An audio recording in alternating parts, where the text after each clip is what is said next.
So now we will conclude this seminar with Nunra Asif, that will consider the topic of smart transportation for youth. Nunra in Pakistan has earned her Masters of Philosophy in Economics from Pakistan Institute of Development Economics in Islamabad.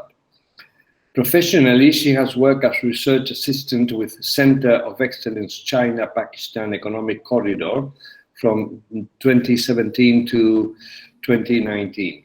Currently, she's working as program assistant with Generating Global Environmental Benefits project of United Nations Development Program. It's an innovative program that is striving for the establishment of an environmental information management system for Pakistan that to date remains absent. During her professional working of more than 5 years, Ms. Asif has authored numerous research papers, reports, and policy briefs. So she's well versed on issues of environment and climate change at national and international level. She has organized and moderated many capacity building activities involving youth as an integral component of all programs. She was awarded with the CPEC Communication Award 2018 by Chinese government in a ceremony that was held in Beijing.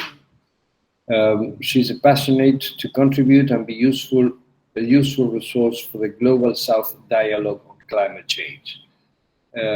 Please, Nunra, go ahead and kindly put on your video if it's possible.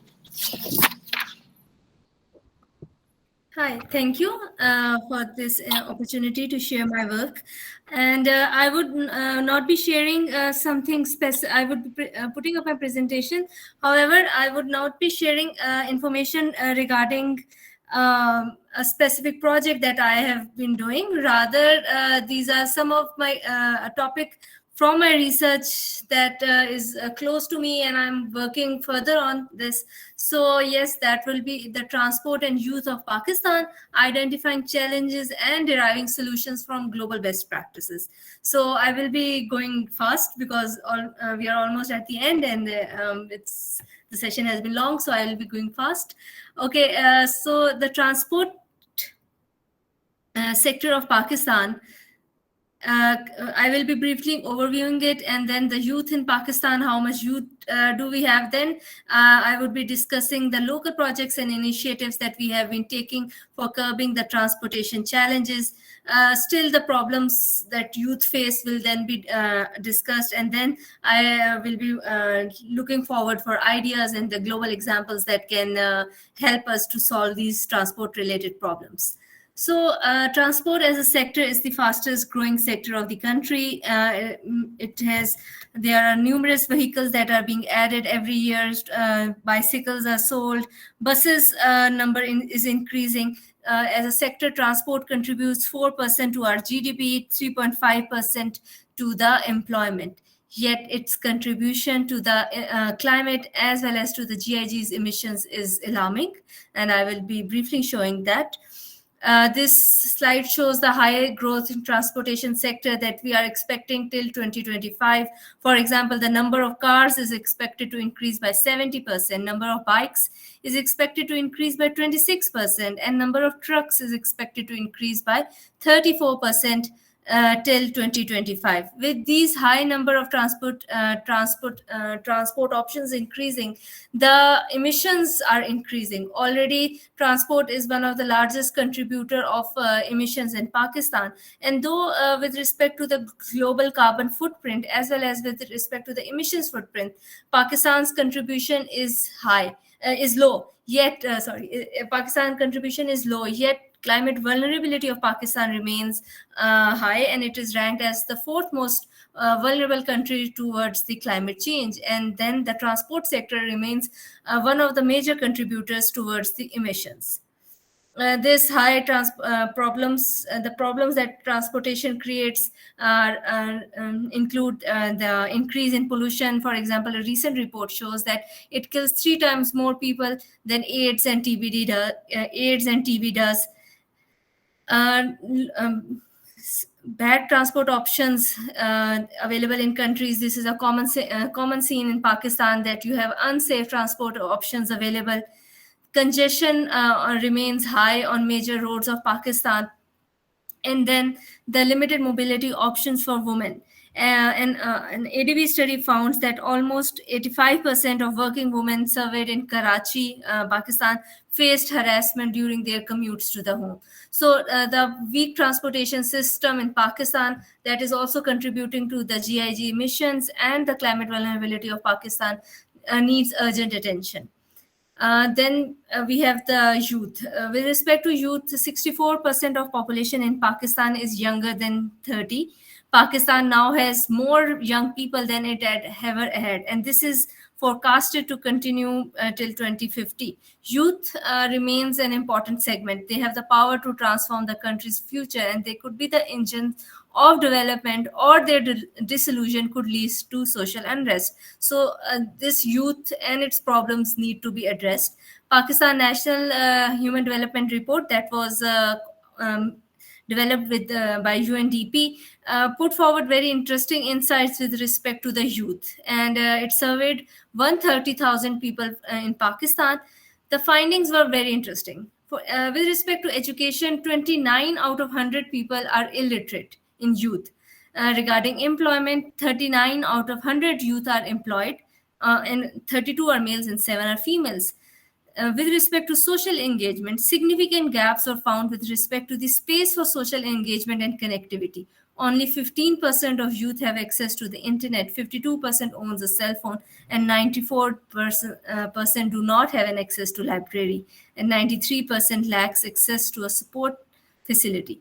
Channelizing youth for economic development and poverty eradication requires provision of environmentally sustainable transportation options to the 64% of population of the Pakistan, which remains youth.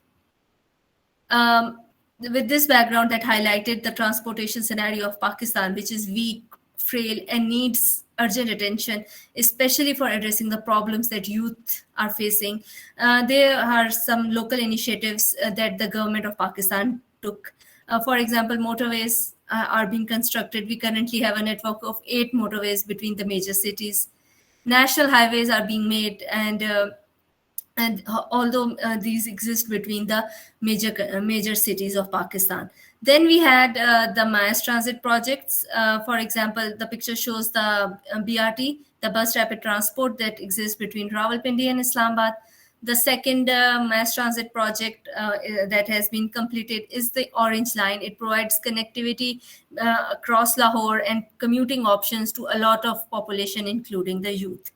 And then we have the Peshawar Brt. It has been recently launched amidst all the crisis, all the critic, but it has been launched, and it is being used for safe mobility options in the city.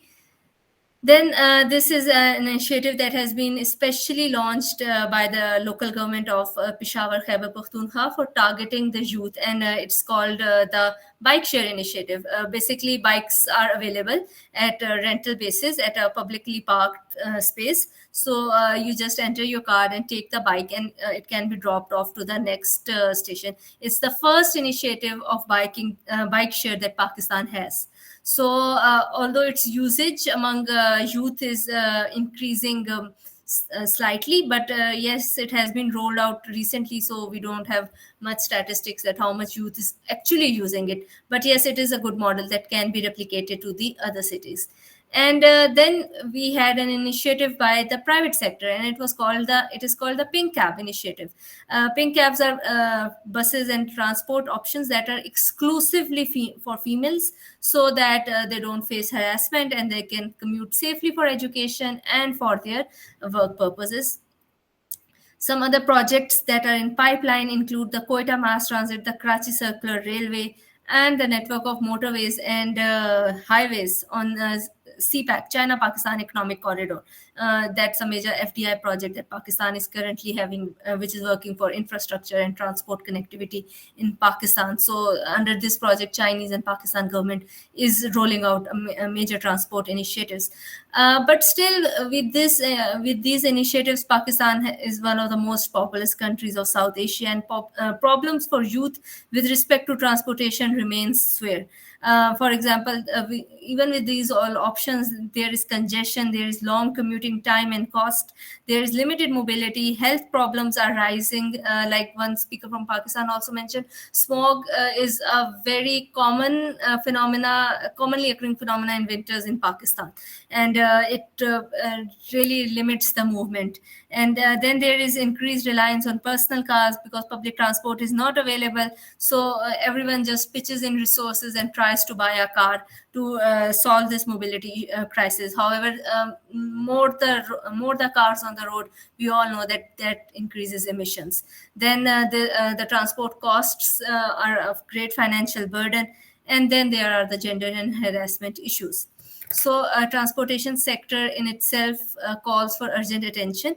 And with this local context, I have already explored some options for the other neighboring countries examples, that models that can be replicated in Pakistan. But I would be leaving it here, and I would be requesting all my colleagues to, if they are having any local idea that can solve the transport solutions, to pitch in that, they can drop me an email, and that will be contributing towards the local lessons that we can learn through this platform. And I would be then turning my work into a formal project and then moving ahead with this. So this was briefly about one of the research areas that I like to work, the transport, the climate change of Pakistan, and then how does the youth gets affected and how can it be solved. So this is one area that I'm currently exploring, and I would love to hear feedback on that. Thank you. Well, thanks to you, really extraordinary presentation. I mean, so many things together and so much work and so much to do. Well, congratulations, and also brings hope about what is possible to do and that solutions exists, which is what we want to show more and more. So we will remain in contact and with you and with the others, and try to disseminate as much as possible what each one of you is doing. And I thank you again for the participation, and until very, very soon. Okay, thank you very much. Thank you. Goodbye. Goodbye. Thank you, and bye-bye. Bye-bye. It was best.